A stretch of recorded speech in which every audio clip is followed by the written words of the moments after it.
Hey guys, welcome to my channel. So today I'm with Michael Gitonga, who has been on rehab for the last 1 month and a half, right?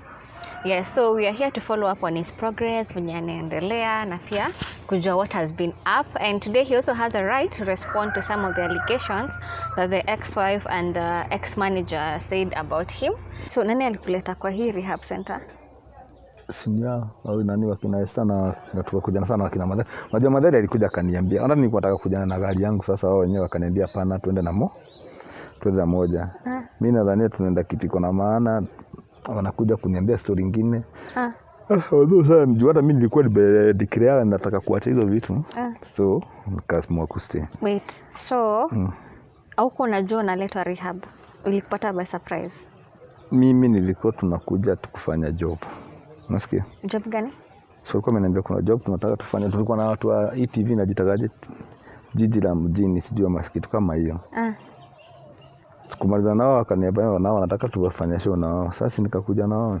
Tunataka tufanye interview. So ukajipata kwa rehab center? Tukakuja huku sasa. Sasa na mimi nikakidikiria sasa kukaa huku. So you didn't feel ulikuwa forced kukaa hapa? Hapana, mimi sikuforsiwa na mtu. Na watu kushinda watu wakisema mimi niko mlevi, tuseme for example kama hizo picha watu wana post kusema niko mlevi. So nikaona ni prove that mimi siko mlevi. Nataka unajua kuwa na sura yako iko hivyo huwezi chinja ingine uweke yako. Okay, your ex-wife spoke about you. I'm pretty sure umeona hiyo video. What do you have to say about whatever? Unajua sasa tukusema ati mimi ndo mtu wa kwanza kukuwa na divorce ama tumachana na first wife ama tumachana na lady mwetu tuko pamoja na mimi so the first person. Kuna watu wengi wamefanya divorce hata 4 na 5. So sasa kusema ati mwachana tena mtu amesikia uko in this place anataka kufuatilia maisha yako. So hiyo inihusu. Hiyo inihusu. So yeye ni mambo yake, afanya mambo yake na akae na mambo yake. And mimi ni follow mambo yangu na ile nafanya na watoto wangu. Na watoto wako? Okay. So I remember in that video alikuwa anasema tu yeye hana shida na kuachana na wewe. She just felt bad that ulikuwa umesema ati alikuwa amedai. Hizo mimi sijui, hizo ni story zake. Na okay, sitaki kuongelea story yake azin. Unajua? Mkuu wa mmeshapata na mtu sio kusema mmekosana. So siwezi kushinda nikiongelea story zake, lakini kuna vitu kama hizo mimi nimeshaisema. Hizo ni zao. Okay, hizo ni vitu tu. Yaani unajua haters lazima waongee vitu zenye wanataka kuongea. Mimi sitaki kuongea story azin na deeply sana sasa juu itatufanya nisikie uchungu ama nikasirike. Na azin wao wenyewe wenye waliandika hiyo ni story na Madhari hiyo story zenye zao wanaandika. Sijui Madhari hata alimjulia wapi ati watakuwa ati wanakopa ama wanachukua video na yeye. Hiyo story azinifurahisha siskipo kwa hizo. Although hizo zote zenye zake anaongea ni uongo zake. Now that you've mentioned Madhari, aliacha kuwa manager when? Madhari hajaikuwa manager wangu. Alikuwa ni just friend. Na ni mtu wa mtaa yetu. Na kutoka mtaa mmoja na yeye. Umo. Okay. Na Madhari alikuwa amention sijui gari ilikuwa imebondeka. Gari iko sawa, gari mimi naona iko sawa. Sasa unaona venye iko sawa. So let's clear this. So gari yako haikuwa ipata hizo maana nini? Hata ile yenye iko hapo ni yeye alikuwa amegongeshwa kwa na kijana yangu. Alikuwa ameguzwa na motorbike. So gari haina issue yote. Gari iko sawa na nikiwa hapa na inaendaga kazi. Kwa na client wa kupelekwa, kwa client wa kuendewa ndio inafanyaga kazi. Wow. Nini una look forward to ukishatoka huko? Sasa nikitoka hapa si ni kwenda shughuli zangu za kazi. Na niendelee na maisha yangu. Na familia yangu. Okay, now which family are you talking about? Sasa tuko confused. You know, I'm a family man. Sasa kusema sina familia, niko na familia. Watoto ni wangu. Watoto wangapi? Kuna watoto 3, vijana 2, msichana 1. So tutaendelea nao na which wife? Si ule mbibi tunakuaga naye. Unajua tuliconfuse, acha nikwambie kile tuliambiwa. Uko na after Angelica, kuna bibi mwingine ulipata mwenye uko na yeye mtoto huyo mwingine. Alafu ukiwa Kilimani ulikuwa na bibi mwingine mwenye alikuwa sijui rafiki ya Angelica. So you happen ku date rafiki ya Angelica mgani? ulipita na rafiki ya Angelica. Hapana, mimi sitizo story hapo. Okay, ndio nakwambia haters wanaweza ongea anything wanataka kuongea. Haters wanaweza ongea anything wanataka kuongea. Sasa kuna msi sijui. Sasa kwenye siongezi ongea hivyo tu. Hawezi kosa mse wake anakaa naye na huko mimi sijui. So as in sifuatagi maisha yake na mimi sipendi kufuatwa. Okay. So na huyo bibi wa pili, ex-wife wa pili mwenye ako na mtoto? Hako tu. Lakini sasa unajua nikianza kuwaonesha mtashinda, mlimsumbua mkamsumbua, sasa unajua. Lazima unajua kitu tena mkishinda kuanika mtu mnamwanika ni kila saa nie kitu nasumbuaga. So mko naye ama mliachana? Ako. So ndio mna date naye sasa? Ako. Si nakwambia ako, nikwambia ako ujue ako. So she's the current wife. Ni mwenye tu tulikuwa naye. Ako tu bado. Okay. So ako willing kuku accept back? Sababu unajua ulikuwa na mademu mwingine. Mademu mwingine wapi?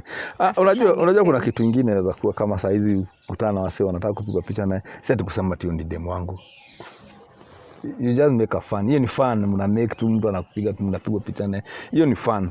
Na hiyo kitu watu wanafanya leo, si ati kuwa ati mmeshapigwa na mtu anataka mna post something. Hiyo sio ati kuwa ati ni demu wako. Kwani mkisalimia na mtu ni amekuwa chali yako? So tuko kwa story ya nyumba. Is it true ulifukuzwa kwa hiyo nyumba ama you willingly left ama you're still there? Still there. Ile kitu nakuwa ni venye kama saisi huko. Before ukuje huko. Si bado nilikuwa naishi na huko. Ile kitu nafanyaga sana kama shughuli zangu unajua mingi ziko humo. Lazima sana nikiamka na huko naenda humo ama naenda Ruaka ama mahali mimi hufanya construction. So nilikuwa nimechukua kama contract kwa mtu hapa, kama ingine iko Isiri. Kama ingine iko hapo Emba. Na ingine iko huko Ruaka. Na sasa kama kabiashara kale sasa unakuwa nako hizo kama nitao kama butchery iko umo. Mero sasa lazima niamkie umo daily. Nikishatoka umo sasa naenda kuangalia site zangu wenyewe. So now we are joined by Kevin, who is a counselor at Serenity. So Kevin, introduce kwa audience yetu. My name is Counselor Kevin Masiga and I'm a specialist in addiction counseling and treatment. Should I continue? Yes. My job is to empower people who are struggling with drugs so that they can be able to regain their life back on track and also become productive members of the community. When Michael was coming in, how was his reaction and his behavior? Like, is it expected of someone new to a rehab center? Okay, apparently he was not expecting that he's coming to rehab. So it was more of a trickery, because it was not voluntarily.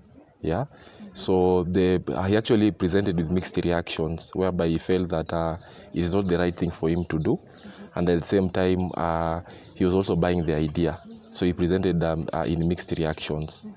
So meaning that it's actually a common case. Like most of the people who come to rehab, they're not willing at that point to admit that they have a problem. But later on, they start realizing that in real sense, they actually have a problem. So to you, Kevin, yes. What are the signs of alcohol addiction? Okay. So we have what we call unmanageability. And unmanageability is broken down in two aspects. We have the inward unmanageability, where the person starts neglecting their own health, they start neglecting their own personal responsibility. For example, the person will not be able to even take a shower. The person will not even be able to clean his clothes. He won't even be able to to tidy up. Rather to do what we call personal grooming. So that is what we call inward unmanageability. Then we have outward. Outward is whereby now they start now deviating from the norm, especially for example, when the person is going to school, they start now dropping out of school. When the person is in a marriage, he'll actually have a lot of conflicts in that marriage. When the person, for example, is running a business, the business will actually collapse. And also I can also say that the person will start now becoming isolated. He'll stop now connecting with people. He'll actually start now withdrawing himself, being alone. So basically those are the most common signs and symptoms of of somebody who is struggling from alcohol. Are there degrees of alcoholism? Like unaweza sema huyu yako level 1, 2, 3? Yeah, they're actually severity. We call it severity, different severity. Yeah. For example, there are people who are actually worstly severe. I mean, they are worstly affected. Yeah. At that point, the person is still a social user. Yeah. Yeah, meaning that they are still just using over the weekend. Yeah. But as time goes by, they grow until they become what we call problematic users. Yeah. So they start now becoming, having a problem in the community. You know, they actually start being a problem in the community. Yeah. So for him, at what stage was he? He was actually at the problematic stage, whereby he was being unmanageable. You know. What do you mean? Unmanageable means that he was not able to take care of himself. Yeah, he was not able to take care of himself. He was not able to do personal responsibilities. You know, like having a family. You know, like taking care of his family, and also most of the cases, he was also not able to have a vision for life. Yeah, like just having his own goals. You know, setting his own goals. So that was the major case for Michael. Yeah. Unaongea kitu gani unaongea? You're trying to understand. Yeah. Mimi nilikuwa poa. Is it still recording? Rekodi mimi nilikuwa poa. Mimi sikuwa hapo. Sasa kama uko hapa, mimi sikuwa hapo. lazima ulikuwa na shida. So, okay, mimi sikuwa na hizo shida isipokuwa baadaye wacha tuongee kitu the reality. Wakina Madhendo walifanya mimi nikakuja Rehab. Cause walikuwa wanachukulia ile kitu kama mzaa. Mimi mwenyewe nilikuwa najua mambo yangu ya kazi, nilikuwa napangia kazi yangu. Mimi mwenyewe nilikuwa najipangia mambo yangu. Siko hiyo stage. Sasa unaona? So is he Isipokuwa hata ni venye waliniambia ni show tunakuja kuongea mambo ya show. Mimi singekuja. You see, even like you know how we detect that somebody has been overboard. We also do tests, you know. So from our tests you can see like the severity level. You can see whether somebody is severely affected or they are actually mildly affected. Yeah. So for him, you know, it was very concrete. The alcohol in his system was very concrete. You could actually see that this person was actually losing it. You get? Yeah, so that is the point. Even though anasema ako sawa, lakini now the test is able to. Unajua that you nilishaaga hapo ni stress. Unashindwa utakaa hapa, shughuli zako zikoaje? Na lazima ikusumbue. Kwa mtu mwenye anafanya kitu. Unajua hiyo ni normal. Kwa sababu hapa kuna watu ambao wako na families. Unajua? But they have sacrificed. The people who have business here, but they are here, you know? The people who are supposed to be in school. Yeah? So it's very normal for somebody to have all those challenges, like to feel as though, you know, like their life has actually stopped. Rather, it's actually stagnating. You get? So I have a question now about it. Do you feel like he's grown? Basically, he's growing. Yeah, he's growing as time goes by, because you know a day in recovery is always progressive. You know. So as each day unfolds, he's actually growing, even in terms of his thinking processes, or other thinking patterns. He's actually have got more insights about drugs and alcohol. He understands what addiction is, you know.